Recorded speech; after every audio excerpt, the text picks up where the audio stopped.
Use of force by law enforcement and the force spectrum. Welcome to Sergeant B, Safe's Guide to Force, the Safety Spectrum. By the end of this training, you will understand the different levels of force used by officers. Recognize the importance of using appropriate force. Learn about legal protections against excessive force. Identify scenarios where different levels of force may be applied. Here are the key topics and techniques we will discuss. Officers' presence can diffuse tense situations. How to calm. Just seeing an officer can help everyone relax. Action. Officers bring a calming presence to the scene. Talking it out is a powerful tool. How to communicate. Officers use words to de-escalate. Action. They try to talk it out before taking action. Gentle holds are used when necessary. How to manage. Gentle holds can help control without harm. Action. They use gentle holds to ensure safety. Less lethal tools help maintain order. How to assist. Less lethal tools can help without serious harm. Action. Tools like tasers are used carefully. Lethal force is only for extreme cases. How to protect. Lethal force is a last resort. Action. Used only in the most serious situations. Now let's see how these concepts apply in real life. Pause and reflect. Is the officer using words effectively? Your action should be: observe and support the officer's approach. An officer uses a gentle hold on a non-compliant individual. What should you do? Pause and assess. Is the hold being used safely? If it seems safe, watch to ensure the situation remains calm. An officer deploys a taser in a controlled manner. What should you do? Pause and evaluate. Are less lethal tools being used properly? If so, support the officer's decision in a tense situation.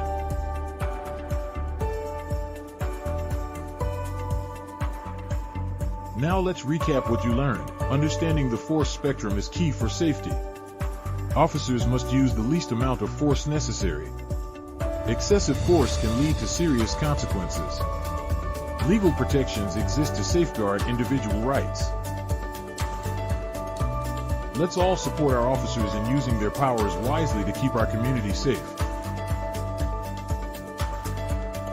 Thank you for participating in Sergeant B, Safe's training.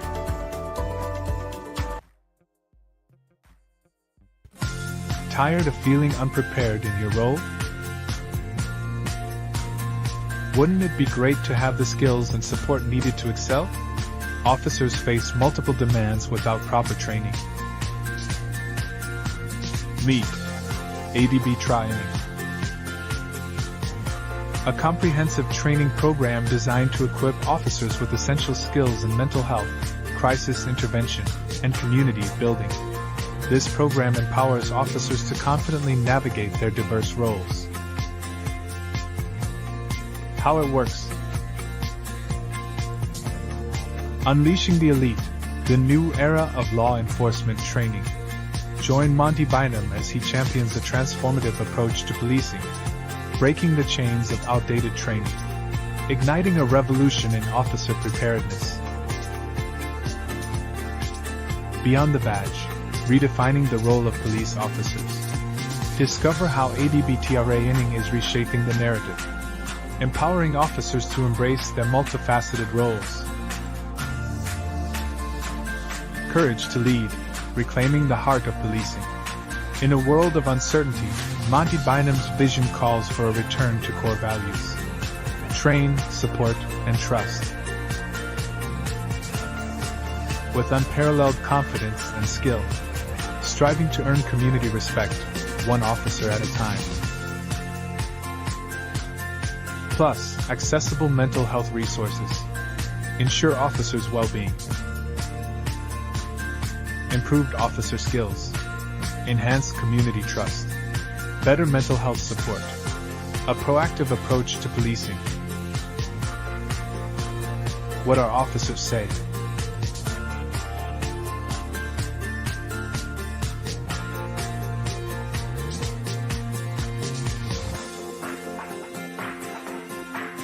Sounds inspiring? Join ADB Nation.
Good evening, ladies and gentlemen, boys and girls. Welcome to another episode of Black and Blue. This is the podcast. It's just for you, where we go live weekly at 7 p.m. Eastern Standard Time. And when we go live with a first responder or law enforcement officer, no matter if they're rookie season or retiree. And we talk about their trainings, experiences, and their publications, and we have fun doing it. So welcome today. This video right here, I'm sorry, it's not going to be live this one time. I'm sorry, forgive me. This is a pre-recorded video, so therefore I still need your comments. I still need you to tag, like, and share, but I won't be able to respond back to your comments. So hang on and enjoy the show, because I'm your host. I'm your motivational speaker, your empowerment coach, your author, and your favorite baker's favorite baker. I'm here. I'm Ecclesiastics 302, crimes code Ecclesiastics 302. I'm the coldest code switching detective. And yes, you spell my name CLEE for standing for continuing law enforcement edutainment, because we entertain and we educate. I had something to do going on today, so therefore I had to bring this recording to you, but I didn't want to skip the day for you. So we're still coming forward with a live interview. This is part 3 of Monty Bynum and A Different Breed Nations. This is the part 3 and the final episode. So therefore we're going to pick up where we left off, where we were in the last interview with him, and we're going to take it all the way to the end, and that way it's going to be one full circle. So if you missed the other ones, go back and check them out. You can even hit the highlights. They've been advertised throughout the different the different platforms. They've been little clips from anywhere from 30 seconds to about a minute and a half. So they're on TikTok, they're on Facebook, they're on LinkedIn, they're on YouTube. Make sure you subscribe to the YouTube page, Coach Clee Black and Blue. We are on 5 different platforms. We're on Facebook again, LinkedIn, and YouTube there itself. Sergeant Be Safe has his own platform. Subscribe to that page under Sergeant Be Safe. He's a cartoon crime fighting cop, and he's out here making a difference. But all this is sponsored by OneWay Publishing. And if you don't already know, OneWay Publishing is a book publishing company that, for one, sponsors Sergeant Be Safe, also sponsors Black and Blue, this podcast right here. It's also a book publishing company where I got to write my 5 books, and there's a few of them behind me right there. Clients got to write their books as well, make their dreams come true. You know, OneWay Publishing's motto is they can turn a mere thought into a book that's bought. So if you ever wanted to write your own fiction, nonfiction, cookbook, comic book, whatever it may be, OneWay Publishing's where you want to go for that. Right there, scrolling right below, workweekly.com. That's for OneWay Publishing. That's also to be a guest on the show, and for so many things, at least for in the pipeline for this platform in itself. All right, trying to go through fast. We got a lot of material to cover. I want to get to the interview, and I want to make sure I'm not monopolizing you guys' time. All right, so for this showcase, how we're showing how we humanize the badge, how we move the needle forward. You know, we're going to continue on showing. Last week, we showed use of force and the concepts of it. If you did your research, we got to show a video on how use of force was very effective in not taking out 2 kids under the age of 10 who actually were in control of a loaded firearm that they were snatching it back and forth from each other. If you missed that, go ahead and check that out. This week, we're going to be talking about how, of course, Monty Bynum talks about how policing needs to get back to the basics. The training needs to be a little bit more modern and extemporized to the point that where it's effective for modern policing to be effective, and showing how effective modern policing is for community policing.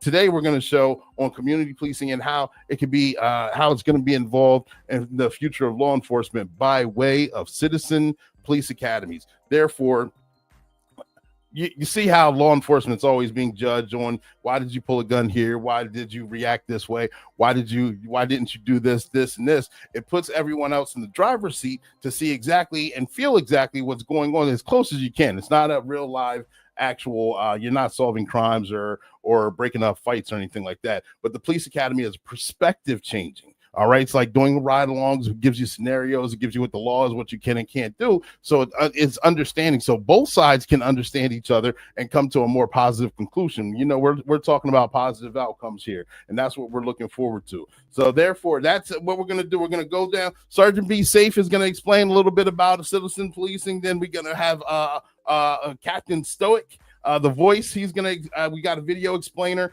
also having a sample from the Orlando Police Department. It's something that was on YouTube on certain situations and scenarios from Citizens CAP is what we're gonna call it, CPA, Citizens Police Academies. And then we jump right into the interview with Monty Bynum. So make sure you put your seatbelts on, you tag, like, and share, and we're gonna get to all this in the main event, and we're gonna have fun doing it. And again, make sure you tag, like, and share. I'm sorry, this is going to be this is pre-recorded for most of you. So next week we will be live again. We have a special guest. We're going to be talking about human trafficking. So therefore, get your questions ready. We're going to have a lot of fun there. But this week we're going to wrap up part 3 of this. All right. So that we're going to bring you just the facts, ma'am.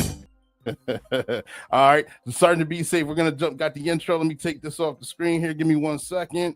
All right, and we're starting to Be Safe is going to jump on with his 2 cents on CPAs, and Sergeant Be Safe has to leave his footprints all over this because he's a part of the podcast as well. So here he is. Building trust through Citizens Police Academies. Join us as we explore how Citizens Police Academies foster understanding and trust between police officers and the communities they serve. In the world of Sergeant Be Safe, misunderstandings can lead to mistrust between police and the community. Citizens Police Academies, CPAs, offer a powerful solution by educating residents about police work. Key features of Citizens Police Academies include educational programs about police operations and the criminal justice system, engaging activities such as classroom lessons and ride-alongs with officers, opportunities to learn about criminal law and traffic rules. CPAs strengthen community relationships by helping residents understand the tough decisions officers face, creating open communication channels for questions and concerns. Through ride-alongs and direct interactions, participants gain a new perspective on the challenges faced by police officers, fostering a more positive view of law enforcement. In summary, Citizens Police Academies Promote understanding between officers and community members. Encourage teamwork for a safer community. Help build lasting friendships between police and residents. Thank you for watching this video. We hope you found it insightful on the importance of Citizens Police Academies in fostering community trust. And there you have it, Sergeant. No, you can't see me or hear me. There we go. There you have it. Sergeant Be Safe bringing his 2 cents in. These toggles are switched, so therefore it takes a while to go back and forth from screen to screen. But we're going to move a little quickly. We're going to keep the conversation going. We're going to move rapidly, only because I want to keep. There's a lot of material, and I want to keep the things to about under an hour or so. Therefore, I'm going to jump right into Captain Stoic. Get his video explainer on citizen policing, just to kind of drive the point home a little better, to give you, for those that like visualization or it to be explained a different way. Here we go. This is Captain Stoic explaining this.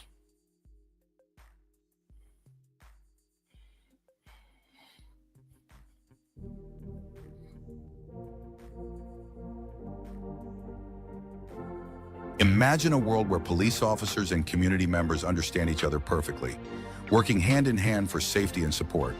The reality, however, often involves misunderstandings and mistrust.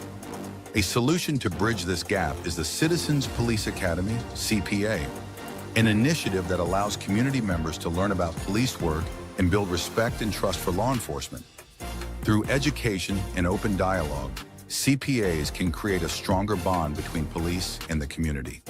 The relationship between police officers and the community is often filled with misunderstandings and mistrust.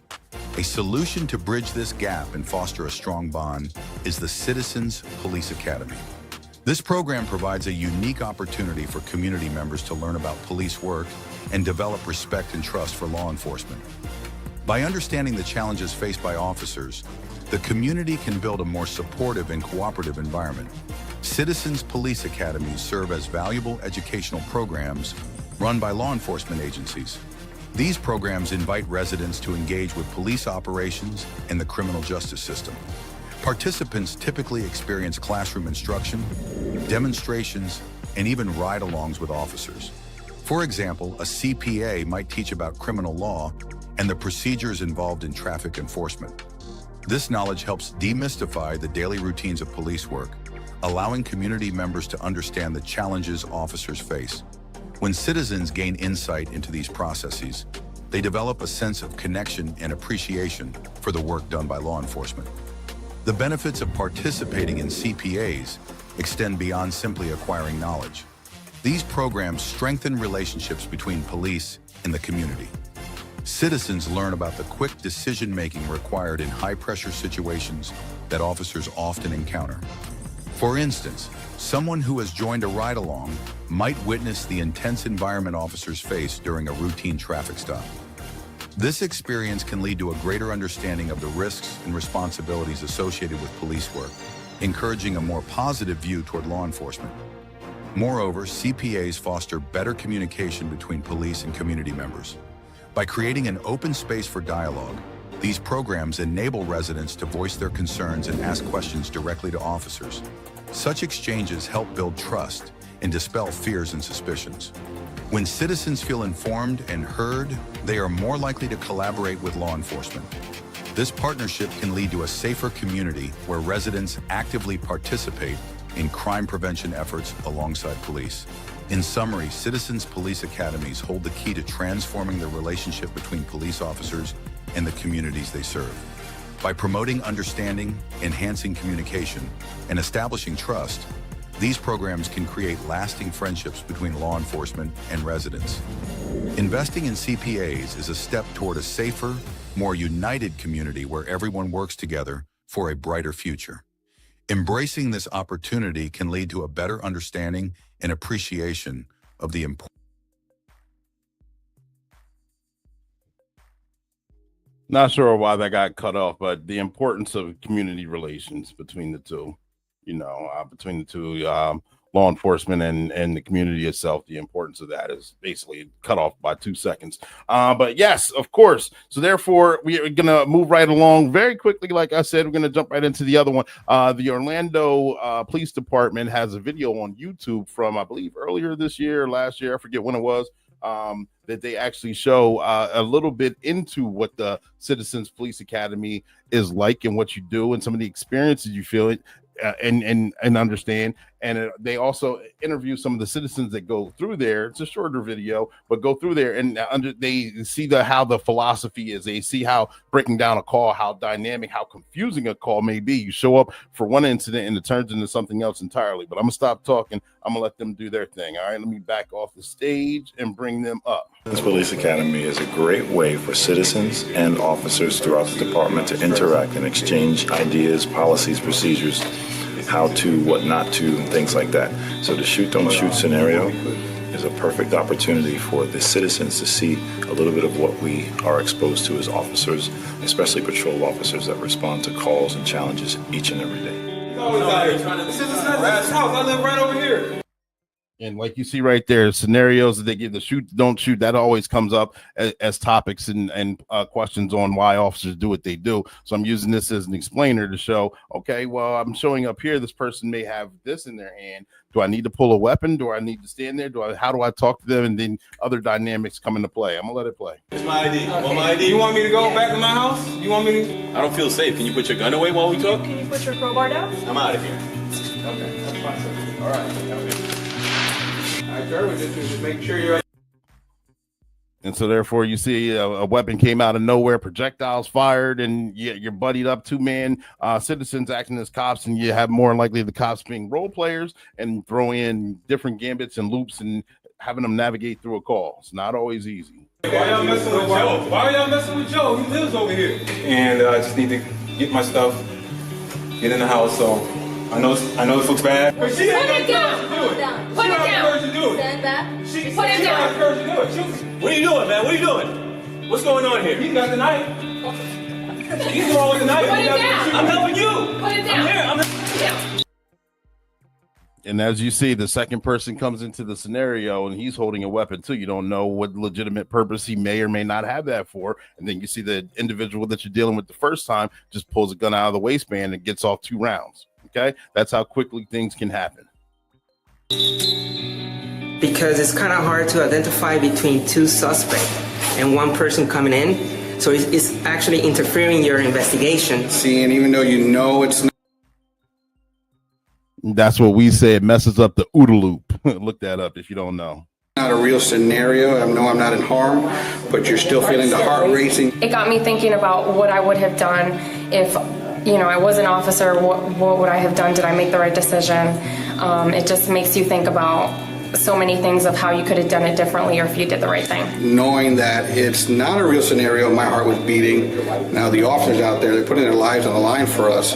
I mean, just like he's saying, and knowing that it's not a real scenario, his heart's beating. So therefore, if it was a real scenario, you're making split-second decisions and being forced to do make these decisions based on outcomes. Now, the more experience you get, the more training you get, you understand how to calm situations down, how to navigate through them, and how to maintain the scene. But being thrown out there like the citizens, I understand that it's a little nerve-wracking. Plus, they don't have the experience and the training as well. But it's an eye-opening experience.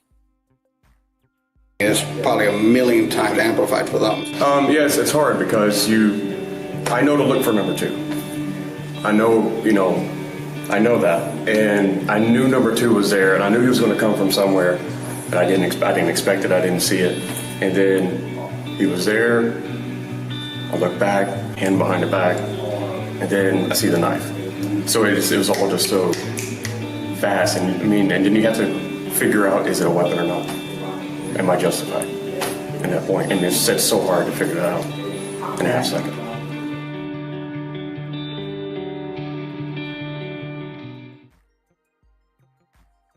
Shout out to the Orlando Police Department on that video. We'll have the link in the description box at the time of this video, so therefore you guys can check that out as well. And we're going to move right along into the interview because this is part 3 of Monty Bynum, my interview with him that we had not too long ago. He's the founder of the Different Breed Nation, ADB, and he's got over 32 years in law enforcement where he's worked at the local levels, worked at the federal level. He's helped out with law enforcement as far as it being DEA, special agent with the FBI. He's also been in the Marines. He served as a first responder in the Marine Corps itself. He's the founder of ADB Nation. While in the performances of his duties, he's dismantled criminal organizations, and now he's here because he's a different breed, and he's bringing up forth other officers that are a different breed to change the future of policing for the better. That is his goal. That is his suggestion. So here are his interviews, right? I mean, here is the remainder of the interview. This is part 3. We're going to bring that to you. So you guys make sure if you haven't seen the first 2, they're dynamic. Check those out, but definitely follow up with this one. Just the facts, ma'am. You know it. Here we go. Just now you're a liability to me. Now I got to drag your Happy Meal ass out of the line of fire. I'm getting too old for that, bro. Help me out here. Well, these. I mean, I know, come on. Mm-hmm. So thank you. And that explanation, you're right. Accountability is everything. Accountability, we talk about it here as the first responders and law enforcement, that we want the public, the community, civilians to be accountable for their actions and things and know the big picture. But of course, putting that out there, we have to be accountable ourselves. And we have to look for our shortcomings and things that we can improve on, and take a self-reflection and work on self-improvement as well on all areas: mental health, physical fitness, leisure time. Getting that break, that pause in the break, and re-engaging so you can re-engage from a fresher perspective. You're exactly right. But that's the big thing right there is we've got to be honest. And it's like, imagine we hire guys and we put them with have them working with material that causes cancer. Instead of giving them the proper protective clothing, we just give them some paper jumpsuits, and then we wonder why in 5 years they've all come down with cancer. It's essentially what we're doing. That we know better. We know. I mean, again, if we think about it, stop and think about it. What do you mean that if we go to calls day after day after day, just an accident, let alone a domestic, let alone a robbery, that might have an effect on people? And we just accept it because that's kind of the job. We now know if we're investigating crimes against kids and all these guys are seeing this material, it does have an effect, and we have to pull them out. Mm-hmm. And declutter their minds. Well, it's the same thing here. Day after day, year after year, these guys are getting all this trauma on them. Mm-hmm. We, as leaders, as true leaders, that our job is to have their self-interest first. That's who we focus on. We don't focus on public. We focus on our officers. Mm-hmm. They will handle the mission of taking care of the public. We focus on them and make sure they're set up with the training and the mental preparation and all the support that they need to be successful, to dominate and be at an elite level. Mm-hmm. I promise you, the public will be thrilled. Yeah, oh yeah. Okay. Use a simple thing, the example of Chick-fil-A. They're thrilled. I mean, again, there's two. Look at McDonald's, Chick-fil-A. People aren't thrilled, like they'll get it because they're in a rush with McDonald's, and that's they're not going to be like, oh, they were so great. Chick-fil-A, attention to detail, driven by excellence, mission focus. People just I don't know about it, here in Georgia. Don't try to get something food at 12 and at 5. It's backed up. Even with all the things that they try to get operations more efficient. It's because they have focused on their mission and focused on customer relations and making sure that what is their mission? Delivering this food efficiently, effectively, and giving this result. We don't know what we're doing, why we're doing it. What's it mean? Makes sense, yeah. Are we more focused on creating quote unquote creating a relationship with the community and being to every meeting. For what purpose? What are you hoping to achieve? Do you think that if you have a critical incident, there's someone goes, stop? They're great guys. No, they're going to be upset and they're going to react in the moment. Yeah. So you don't get any, you're not going to get anything extra. But that's what someone's telling them, this fantasy that they'll love you. No, what they want and what they love is an outstanding service. That's all you got. And we got to be honest. We are not delivering outstanding service. We're delivering at best. Even the quote unquote the very best right now, it's average. Mm-hmm. Yeah. Absolutely. I don't know how much more I can. I can't follow up any of this because you're hitting a nail on the head with the hammer. You're saying all the things that need to be said. You're saying the things that we know that aren't often said as well. So I mean, therefore, it's addressing the problems, and like you said earlier, being solution based. And the solution you're giving us what the problems are, what they are right now. So also giving us what the solutions need to be and where we need to focus on. Absolutely. I mean, and we can figure this out. I mean, I'm getting a little nervous about. We have a tendency, because this has confused us and confounded us, and we're susceptible to rebranding. Community policing. It's rebranding of what we're supposed to do.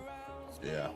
I mean, how do you solve a crime? Well, you have connections inside the community so people can tell you what's going on, what's happening, and stuff like that. And people say, oh, well, they're professional, constantly out there. Hey, they're at the park, and okay, I see them doing their job, whatever. That's community policing, doing at a high level. It's not barbecues and bingo parties. It's not. They don't care.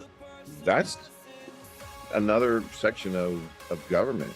And if we are really focused on that, people just don't really care. They only care about themselves, which is fine. Mm-hmm. And when they call us, they are not saying, hey, Cleek, we were thinking about having a barbecue. Can you bring your boys over here? And they're not. No, they're calling us, hey, my car was broken into, my house was broken into, hey, I was robbed. Or that's what they don't want to hear. Well, I'm finishing up cooking this butt roast. We'll get to it. No, I mean, again, it's like what they. Hey, great, we're going to be out there. We got the whole team. We got technology. We're up on this. How we're taking crime scene photos. We're analysis and all.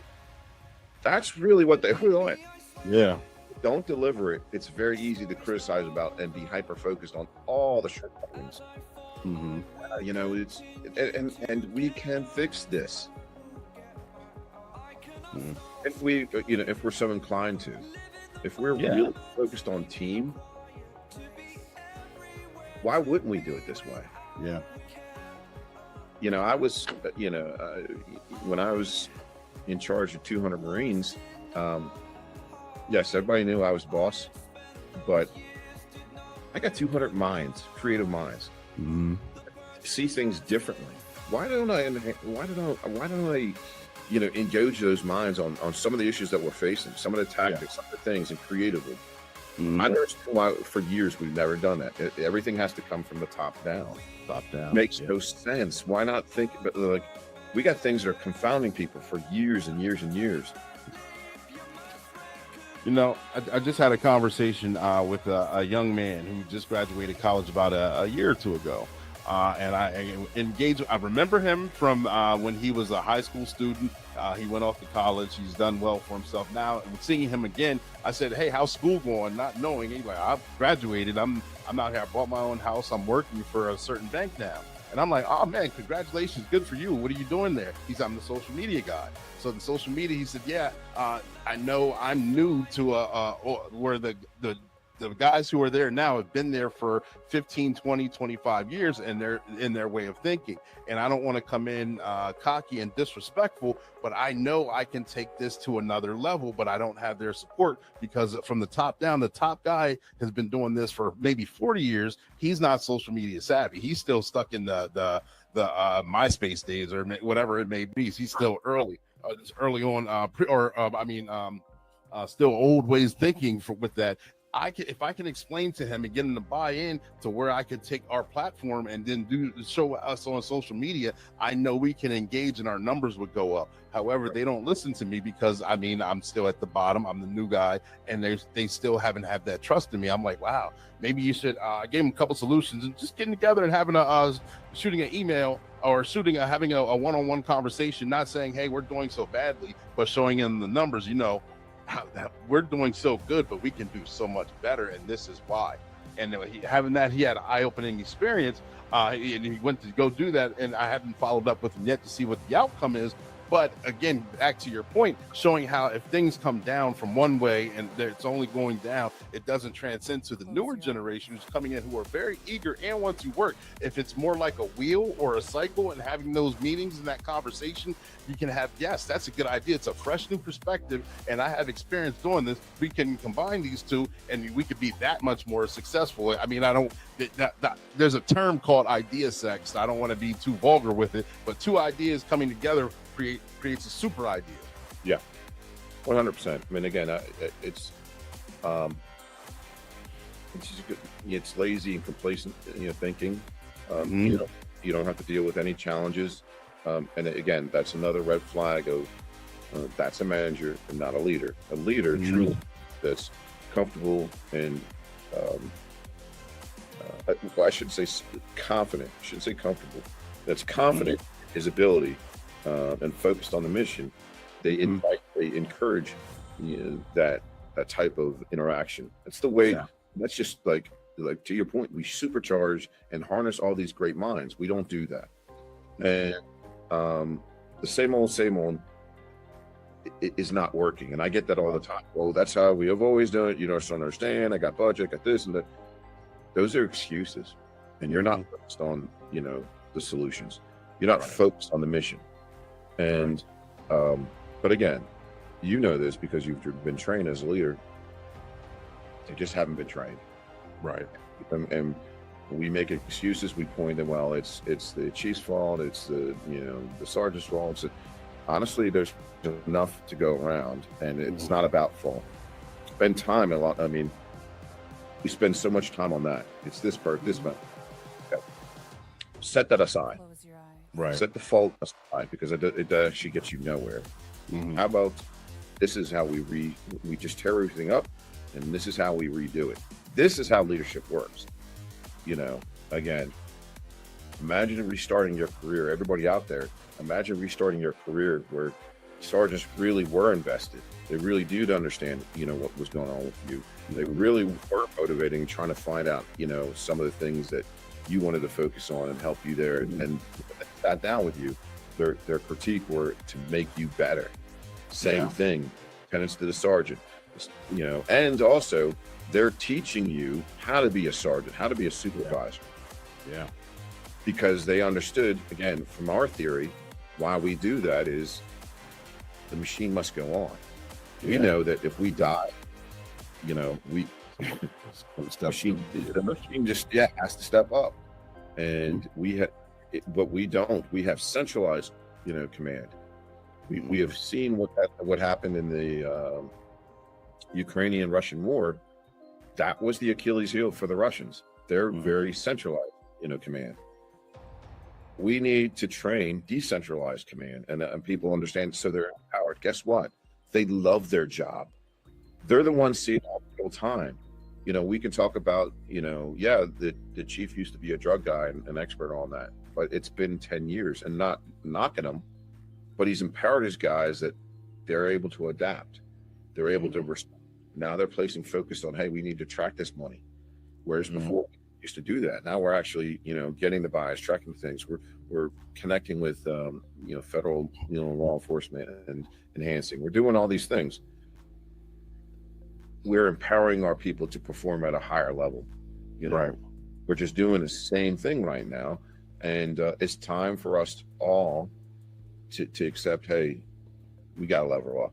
How the lieutenants got to really train those guys how to be, how to be lieutenants, sergeants, and so forth. And now, we have an opportunity for real understanding.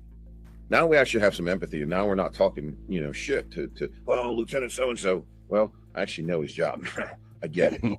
Yeah. What he's looking at. And also, I'm helping him because now, I know the metrics of what he's looking for, the KPIs that he needs to get also, and why. And also, I understand the commander's intent, what the strategy is.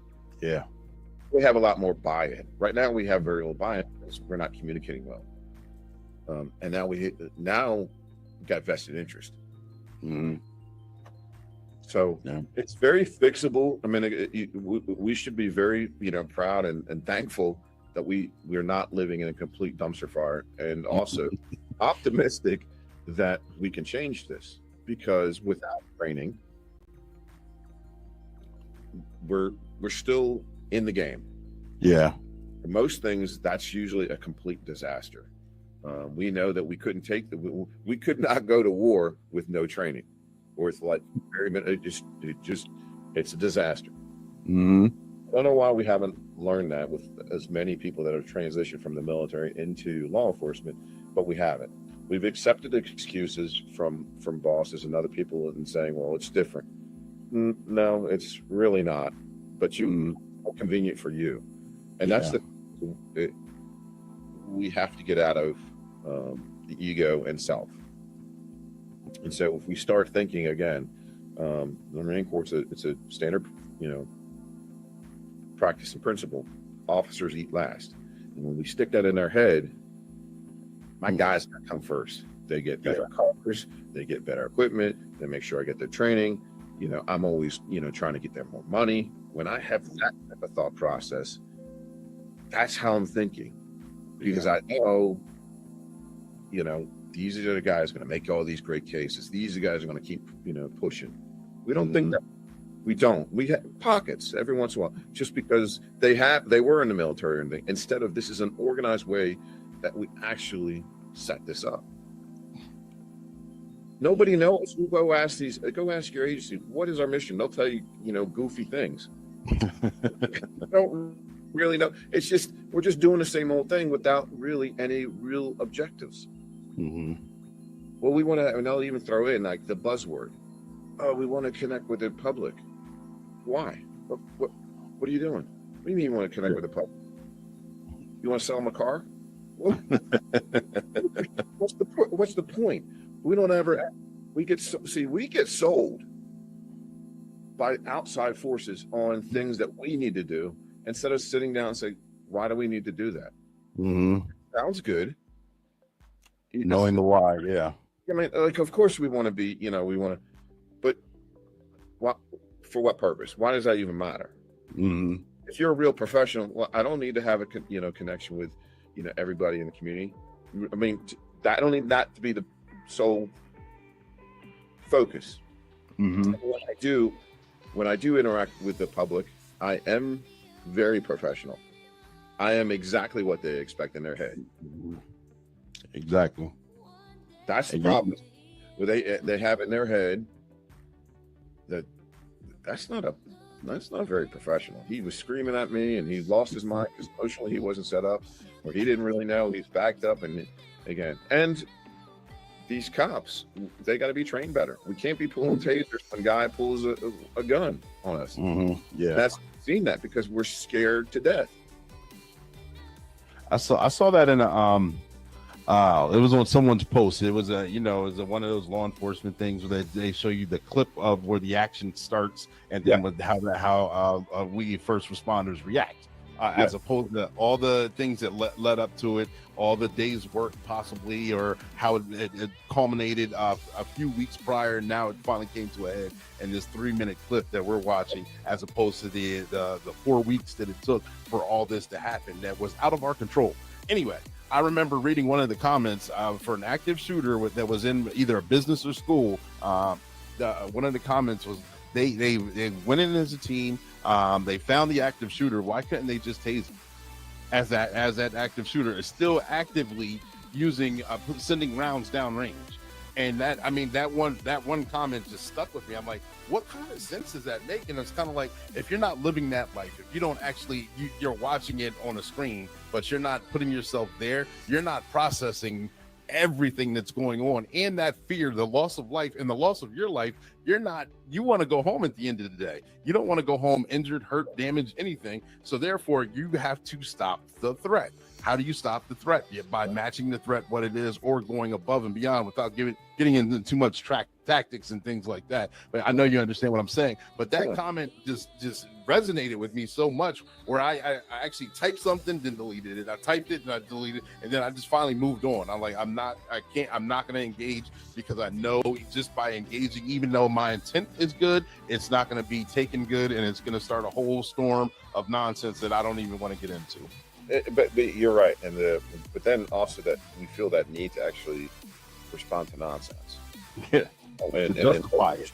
Nonsense, you know what I mean? And not everybody's going to get this job at all. Not even. Now, the people that we need to educate, make sure they get it, are the people that are civilian leaders, and and even some of these police executives, and push back on nonsense. That's not how it works. It's not. Yeah. And that's just. We would love to, loss of life is something that's very important to us. So we have been put in a defensive mode. Yeah. So you're defending the indefensible, and that's where we're at. And it's never gonna. What purpose does that? Why would we even be concerned about that? Focus on really what's important. We got officers that are killing themselves. We don't do after actions on that. We just go on to the next thing. So you don't know why is because we've robbed them of their purpose. The vast majority of them, and we put all this pressure to be perfect. We don't accept that we're going to have issues. We're going to have mistakes. Shouldn't be catastrophic. I mean, let's be real. Let's be honest. And stop trying to color this in a thing where things work out, everything's wonderful and kumbaya. You have got to paint this correctly, or yes, the public will see this and say, well, you kind of painted this like we love everybody and everything's good and kumbaya, and we're just supposed to call you for barbecues. And I don't understand. This got violent, looked ugly. That's why you do call them. That's why they have those things on the side of their hips. Because people are violent. It's not because and the fact that we have to do this, we've let this get so far. And I mean, again, if we have to educate our civilian leaders. I'm shocked, but that's just what we have to do. And you can't wash it, or it's gonna have ramifications. You got to explain hey, this is an ugly business. What do you want to call? Do you want to call the sanitation, the garbage company? If something happens and they have an active shooter.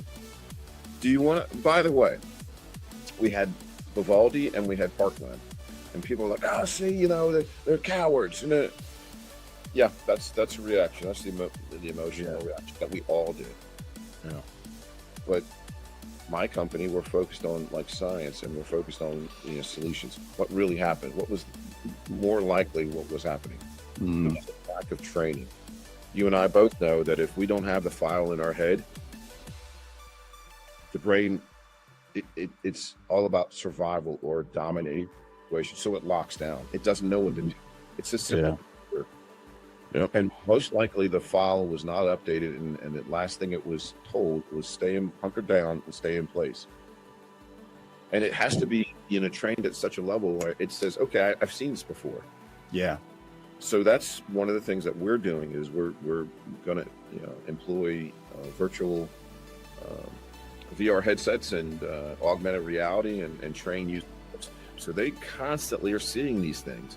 So an active shooter in a mall, in a school, anywhere, is not the first time they see it. And we've got to train people for what the reality is, what the possibility is.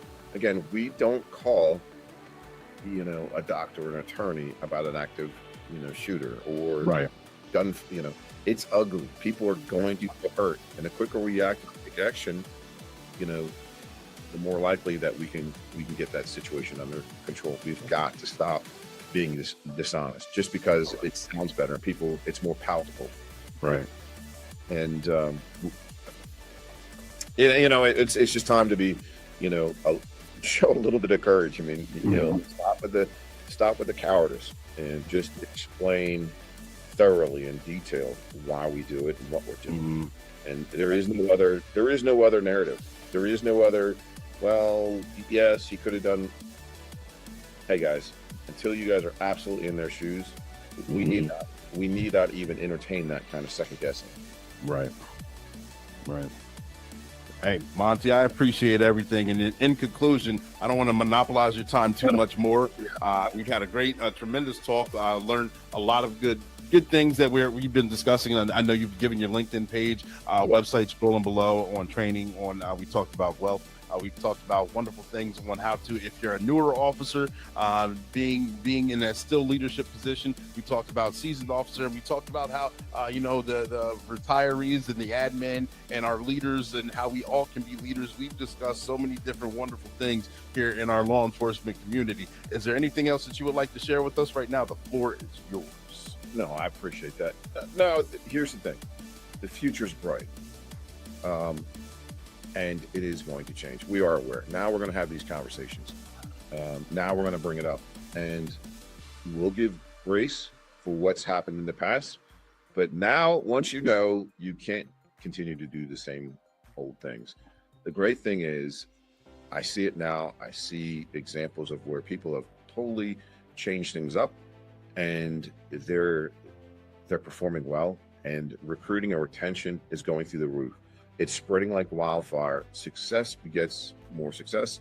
So the future for policing, I think, is going to be amazing. It's going to be amazing. So I'm excited about that. Anyway, hey, I really appreciate you having me on here and having an opportunity to kind of discuss these things. And absolutely, for the industry we both love. So thank you for what you do. I truly appreciate it. And yeah, man, we're going to continue having a relationship and continue to get this message out and make sure that things really change for the better. Absolutely. Thank you for making yourself available and coming on the show and showing part on how we're humanizing the badge and moving the needle forward to make this a better situation, not for just law enforcement, but for all of us. Thank you very much. Thank you, sir. I appreciate you.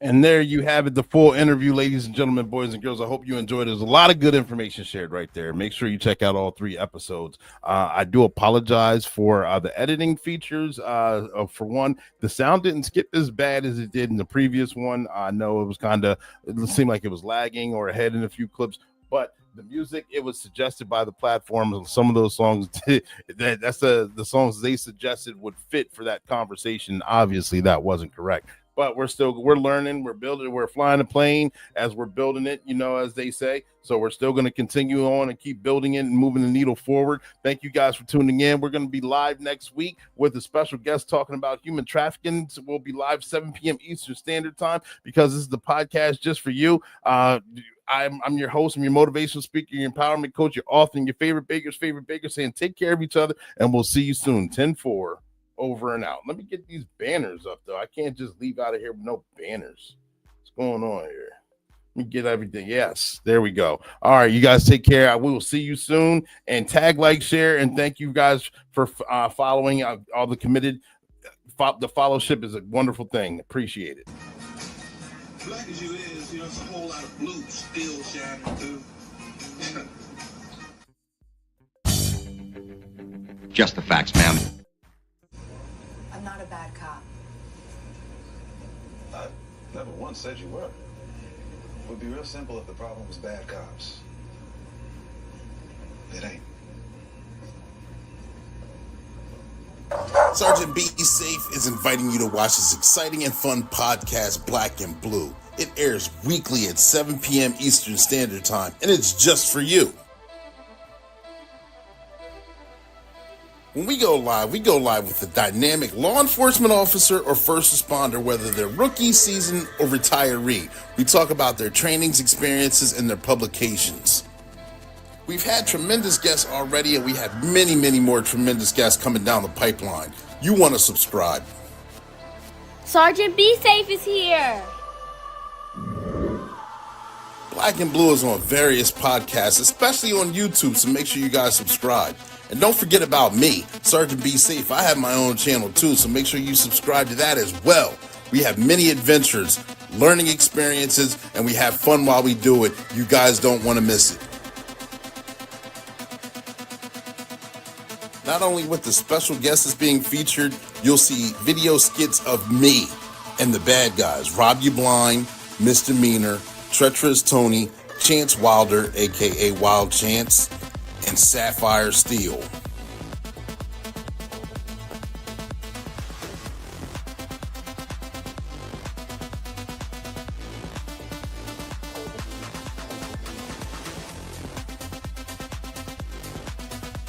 And that's your tip of the day to get you on your way.